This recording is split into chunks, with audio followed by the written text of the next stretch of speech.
Okay, guys, get back to work. It's very important to come to the understanding of yourself eternally. You know, your eternal existence. With Judah Krishnamurti, they had a lineage. You know, because it was a very controlled sexual society, and they had certain things with certain lineages and families, and then same with Haile Selassie and others like that. With me, the intense tribalism and the mass genocides and trying to kill off the ones like Moses and David, and Jesus was like David. They tried to kill him as a baby. Okay. And so there was a lot of different things, but they could use science. Now, genome sequencing is where they can connect communications through human beings. And if some human beings are forms of mass communications, if lots of people are communicating to a spirit, a soul of a human being, okay, the communications of that person remain consistent, okay? So you get a lot of people. When people claim to me that Jesus is their God, they've taken Jesus and turned Jesus into their alter ego. Okay. So they think that Jesus is them. Okay. Me, I don't think Jesus is me. Jesus is Jesus, and I'm Earl, right? But life is eternal and grace is infinite. And I know we have similar molecular structures. There has to be a like temple, okay, for the spirit of the person to be similar. Adam, Moses, David, Jesus, John. Okay, it's based on science, scientific understanding and knowledge, molecular scientific understanding and knowledge. So what I believe in about Jesus Christ is based on reality. Okay, when people tell me that he's their omnipotent God, they're basing it off of a fantasy of a person that's better than me, that one day is going to come and magically save us all from the horrificness of selfishness and abuse. And it seems like magic when you read the book of Revelation because of all the things that are discussed. You know, the Wi-Fi, everybody being able to have access to the guy that's like Jesus in the 21st century, in the 21st century. Not everybody had access to me in the 20th century.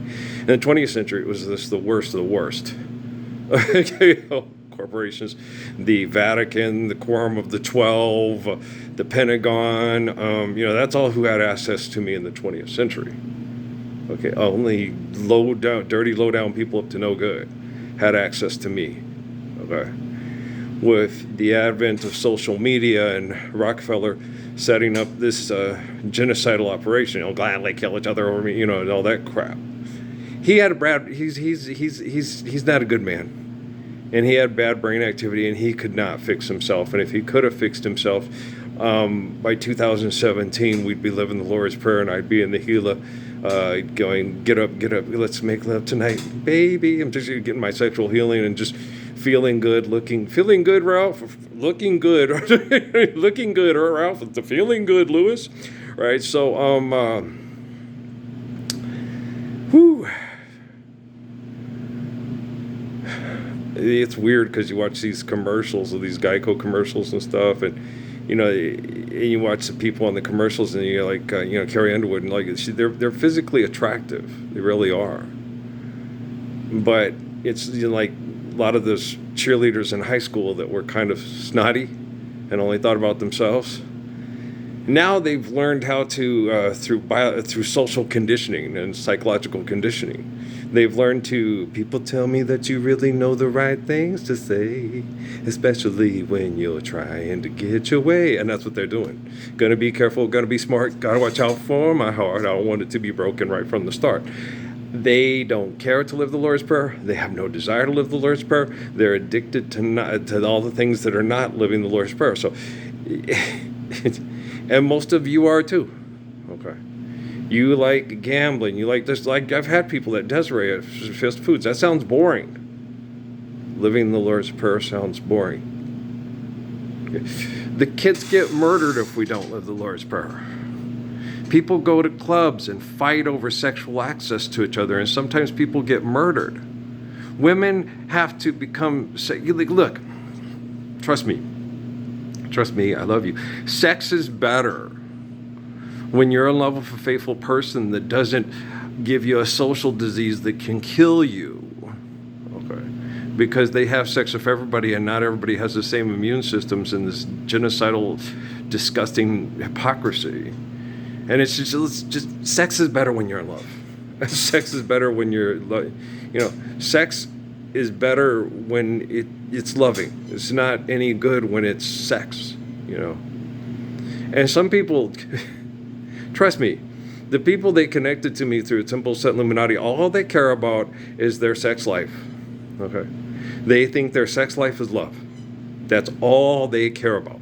That's all they focus on. That's all they think about. Their tribalism and their sex life. And that is love to them. Okay?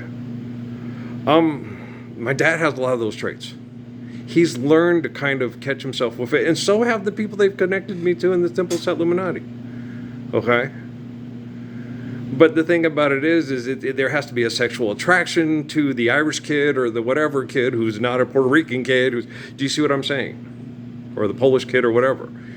And it's like, if there's a sexual attraction, then it's different. But if it's not, oh, they're ugly, they're gross, And yeah, me and Natalie were having some good talks when I was out there cleaning up all the crap. I got a shower to get all the crap off of me. But and then soak. But I was explaining to her, stuff about her mom and about them being because when I was saying a prayer to my mother, every time I had prayers and I would look in the direction of a star, okay, then the spiritual connection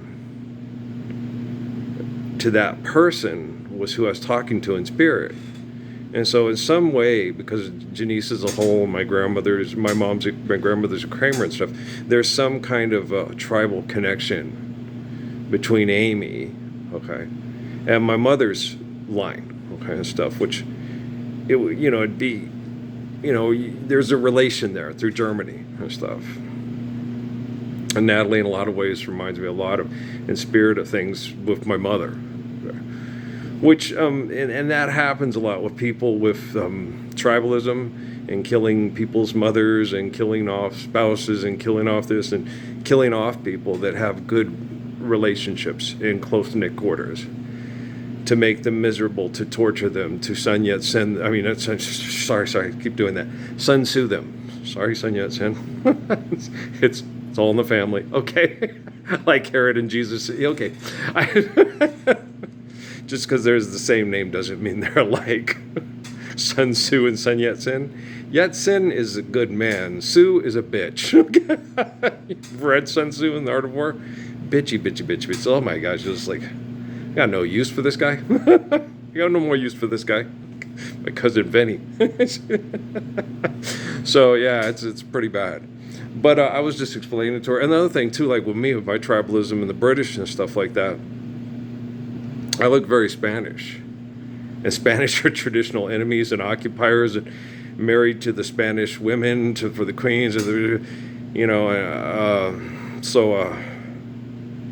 a lot of the, British type people, Mick Daly and a lot of the other guys and stuff, they just predisposed not to like me because I look Spanish. And Spanish are the traditional